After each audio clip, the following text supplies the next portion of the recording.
इन तस्वीरों ने लोगों को हैरान भी किया है और सोचने पर मजबूर भी किया है। असम का एक हाईवे और उस पर उतरता प्रधानमंत्री नरेंद्र मोदी का विमान। पहली नजर में यह दृश्य असामान्य लगता है। लोग पूछते हैं, क्या ये सिर्फ एक इवेंट था या इसके पीछे कोई ठोस रणनीति है? आज हम इस पूरी कहानी को समझेंगे। नमस्कार, day to day news Bharat पर आप सभी का स्वागत। मैं देवांशु। प्रधानमंत्री असम दौरे पर थे। वे पहले चाबुआ एयरफोर्स स्टेशन पहुंचे। इसके बाद वे वायुसेना के C-130J विमान में डिब्रूगढ़ आए। ये वही विमान है जिसे इंडियन एयरफोर्स खास तौर पर कठिन और सामरिक इलाकों में ऑपरेशन के लिए इस्तेमाल करती है। इस विमान की खासियत है कि ये कम लंबाई वाले रनवे पर भी सुरक्षित लैंडिंग कर सकता है और यही वजह थी कि इसे हाईवे पर बनी इमरजेंसी लैंडिंग फैसिलिटी पर उतारा गया। अब समझते हैं कि ये इमरजेंसी लैंडिंग फैसिलिटी यानी ELF क्या है। सीधी भाषा में कहें तो ये हाईवे का एक ऐसा हिस्सा है जिसे इस तरह से बनाया जाता है कि जरूरत पड़ने पर वो विमान के लिए रनवे का काम कर सके।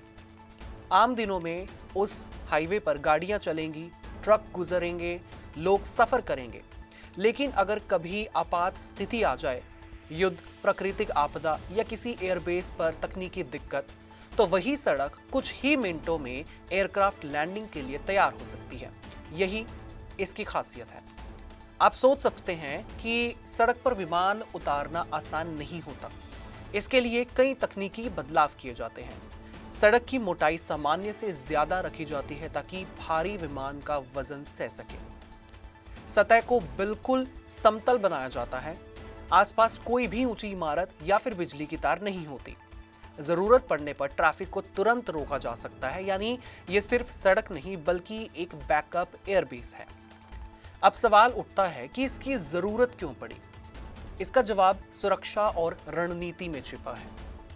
यह सुविधा चीन सीमा से लगभग 300 किलोमीटर दूर है। अगर हम इसे गाड़ी के तौर पर या फिर किसी भी ऐसे वाहन के तौर पर देखें तो 300 किलोमीटर बहुत ज्यादा घंटे का सफर बनता है और बहुत दूर का डिस्टेंस बनता है। लेकिन इसे अगर हम हवाई दूरी के तौर पर देखें तो 300 किलोमीटर कुछ भी नहीं है। अंतर्राष्ट्रीय सीमाओं के पास इंफ्रास्ट्रक्चर को मजबूत रखना हर देश की प्राथमिकता होती है। अगर किसी कारण से पारंपरिक एयरबेस अस्थायी रूप से बंद हो जाए या फिर वो किसी देश का लक्ष्य बन जाए तो वायुसेना के पास वैकल्पिक विकल्प होना बहुत जरूरी है। यही काम यह हाईवे रनवे करेगा। यह सिर्फ युद्ध की बात ही नहीं है।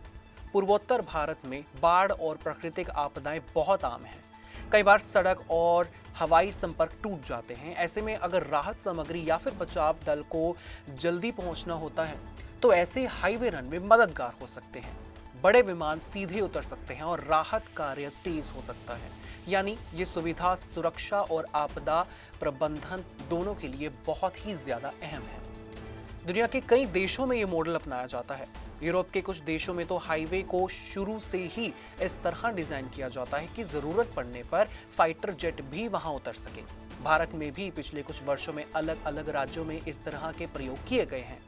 लेकिन पूर्वोत्तर में ये अपनी तरह की पहली बड़ी और रणनीतिक रूप से एक अहम पहल मानी जा रही है। प्रधानमंत्री ने इस दौरे में सिर्फ इस सुविधा का उद्घाटन नहीं किया बल्कि ब्रजपुत्र नदी पर बने भास्कर वर्मा सेतु और IIM गुवाहाटी के अस्थायी परिसर का भी उद्घाटन किया। संदेश साफ था, पूर्वोत्तर में विकास और सुरक्षा साथ साथ चल रही हैं। सड़क, शिक्षा और रणनीति तीनों को एक फ्रेम में लाने की कोशिश की गई है।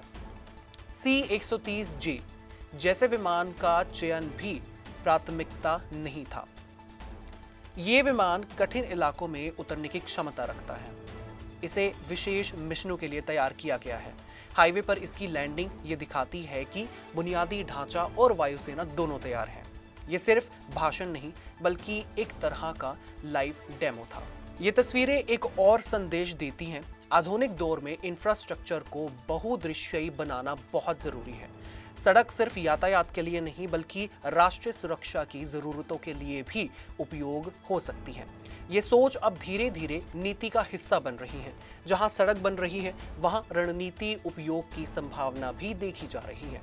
अंत में असम के हाईवे पर उतरा ये विमान सिर्फ एक खबर नहीं थी, ये एक संकेत था कि भारत अपने सीमावर्ती इलाकों में तैयारी को मजबूत कर रहा है।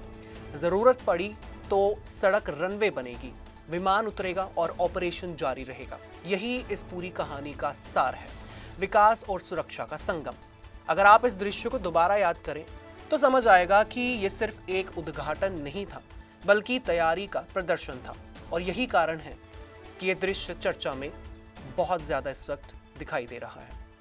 आप इस बारे में क्या कुछ कहना चाहेंगे? आप हमें कमेंट सेक्शन में बड़े आराम से बता सकते हैं, और कोई भी आपकी राय हो आप वो भी हमें कमेंट सेक्शन में ज़रूर बता सकते हैं। Day to day news Bharat आपके साथ हमेशा ये वादा करता है, निष्पक्षता के साथ और सटीकता के साथ आपको हर एक खबर दिखाएंगे। हमारे चैनल का कोई भी पत्रकार ना किसी से कोई तोहफा लेता है, ना कोई विज्ञापन लेता है, ना ही किसी को ब्लैकमेल करता है। और हम हमेशा कोशिश करते हैं कि हम दबे कुछ लोगों की आवाज़ बने। इसी के साथ हम ऐसे किसी भी व्यक्ति की खबर नहीं चलाएंगे जो कि भोले भाले लोगों को ठगता हो। इसी के साथ हमारे चैनल का मकसद होगा लोकतंत्र के चौथे स्तंभ को लोगों की नज़रों में फिर से मजबूत करना। मुझे दीजिए इजाज़त, और हमें हर किसी सोशल मीडिया प्लेटफॉर्म पर लाइक, शेयर और सब्सक्राइब करना बिल्कुल भी मत भूलिएगा।